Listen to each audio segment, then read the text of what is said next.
የኑሮ ውድነት ሁላችንም እያንጫጫን ይገኛል። እዚህ ጋርም ስደውሉ ኑሮ ተወደደ፣ የወጣ የወረደ የሆነ እኮ እኛ እኮ መኖር አልቻልንም እያልን እነሱን ደግሞ እያማራልን፣ እነሱ ደግሞ እየመሰገንን፣ እነሱ ደግሞ ኦፍ መኖር ምን ይሰራል እያለን እንገኛለን። እናንተስ ከነማኖቹ ናችሁ? ሰላም አሌይኩም ወራህመቱላሂ ወበረከቱ። እንዲሁም ሰላም ሰላም ብያለው። ክርስቲያኑ ወገኖቼ በያላችሁበት ሰላማችሁ ብዝት ይበል። ለዚህ ቻናል አዲስ የሆናችሁ ሼር፣ ሰብስክራይብ ቤተሰብ እንድትሆኑ ትትና ጠይቃችኋለሁ። በያላችሁበት ሰላማችሁ ይብዛል። እንዲህ እዚህ ቻናል እናንተ ይጠቅማል፣ ያስተምራል የሚሉ ነገሮቻችሁን ሼር ማድረጋችሁ፣ እናንተም ደግሞ ሌሎቹ ሼር እያደረጋችሁ ብዙ ነገሮች እንዲመሩ እንዲጠቀሙ በትህትና እጠይቃቸዋለሁ ማለት ነው። አሁን ላይ ብዙዎቻችን ዛሬ ይዤ የመጣሁት ምንድን ነው? ስለ ኑሮ ውድነት ነው። አብዛኞቻችን ራሳችን እየሳከከን ያለ ይናማረርን ያለው የኑሮ ውድነት ነው። ሁላችንም ኑሮ ውድነት በጣም በእርግጥ በጣም ነው ውድ፣ በጣም እየበዛ ነው፣ በጣም እየበዛ ነው። ምንድን ነው ኑሮ ውድነት? ምንድን ነው የሚያሳከከን ከተባለችው የኑሮ ውድነት ይሄን ነው የወጣ የወረደ የጨመረ እንባላለን።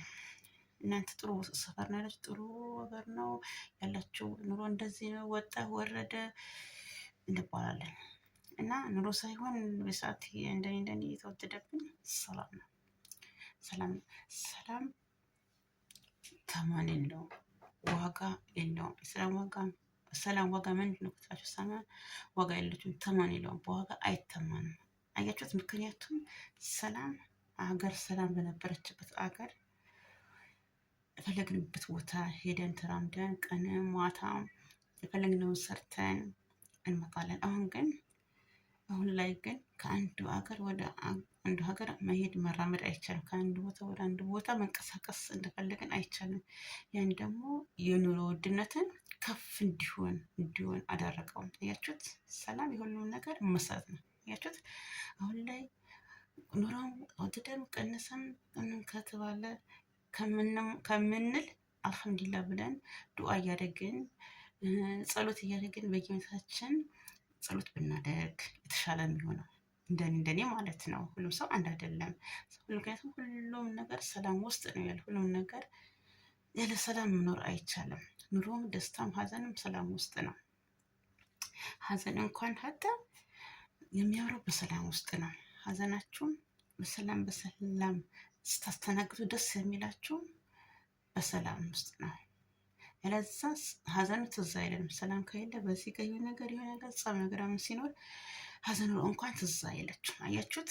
ሁሉም ነገር ያለው መሰረቱን ሰላም ውስጥ ነው። ኑሮ ላይ ብቻ አይደለም ትኩረት ማድረግ ያለብን። በቃ እንደዚህ ሆነ እንዲጨመረ እንዲቀነሰ ምናምን የተጋነነ ነገር ባልናገር ጥሩ ነው። የተጋነነ ነገር ከምንናገር ይልቅ የሆነ ነገር አይተን ብናመሰግን ዱዓ ብናደርግ የባሰው እንዳይመጣብን ከዚህ ያረቢ ያንሳልን፣ ሰላም ይምጣልን ብለን ነው እና እንደኔ ማለት ነው። ኑሮ መውደዱ ብቻ ድሮ እንደዚህ ነበር፣ ድሮ እንደዚህ ነበር፣ እንደዚህ ስራ ነበረ ምናምን ነበር። አዎ ድሮ ስራ ነበረ፣ ስራም ነበረ፣ ሰላምም ነበረ። ለምን? ስራም ስለነበረ በጊዜው ስራም ይሰራል። በቃ ከአንዱ ሀገር እንራመድ ነበር። አሁን ግን ስራ የለም፣ ሰላም የለም። ለምንድን ነው ስራ የለው? ሰላም የለም። ሰላም ካለ ነው እኮ ስራ የሚኖረው። እና እንደዚህ ነበረ እንዲህ ነበር ድሮ። እንደ ድሮ አይደለም። አሁን ሰላም የለንም።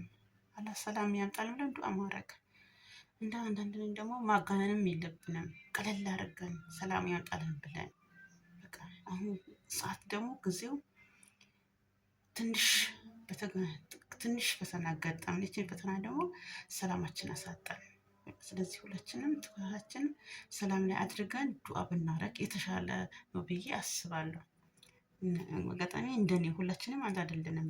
እንደኔ ነው ያልኩት አጋጣሚ እና ሰላም ቢኖረው ብዬ ነው ማሰቡ። እንደኔ ማለት ነው። ሰላም ካለ ሰው አይሞትም። ሰላም ካለ ብዙ ነገር መጥፎ ነገር አንሰማም። ሰላም ካለን በቃ ደስታም ይኖራል።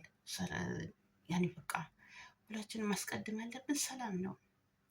ኢትዮጵያ ራሱ ትንሽ ቆዩ፣ እንደዚህ ነው ኑሮ ተወደደ፣ ሰላም የለ ምናምን።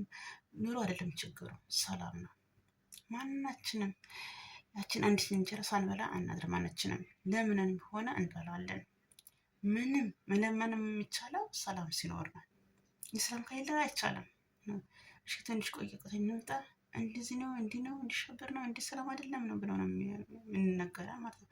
እዚህ እንኳን ያው እና አልሐምዱሊላህ የባሰውን ነገር አለ ብሎ የለም። አልሐምዱሊላህ የሚለም የሚያመሰግን አላህን የሚያመሰግን ሌላ ሁሌም ረብሽ ነው እንድነው በቀሉ ተወደደ በቃ ተቃራኒ ነገር ነው የሚናገረው። ተቃራኒ ነገር ባልናገር አሪፍ ነው። ሰላም ነው። ሰላም ነገር ብናወራ ሰላም ይሆናል። እና ችግራችን ምንድን ነው? እንደኔ ሰላም ነው። ኑሮ ውድ ነው። አሁን ኑሮ ውድ ነው። ውድም ቢሆን ጠንክረን ከሰራን ሰላም ካለን እናሸንፈዋለን። ኑሮንም እሳት እናሸንፍ። ሰላም ግን አላህ ከሰጠን ካልመለሰልን ምንም አናሸንፈውም። የምናሸንፈው ከሰላም ነው። ሰላም ምንድን ነው? ተመን የለውም፣ በዋጋም አይገመትም። ደስታም ያለው በሰላም ውስጥ ነው። እውነትም ያለው በሰላም ውስጥ ነው። ሁሉም ነገር ያለው በሰላም ውስጥ ነው። እያንዳንዱ ነገር ያለው መሰረቱ ሰላም ነው። በሀገራችንም እንድንሰራ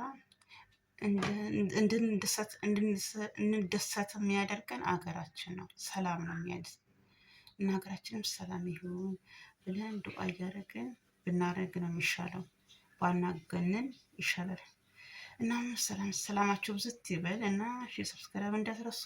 ሰላም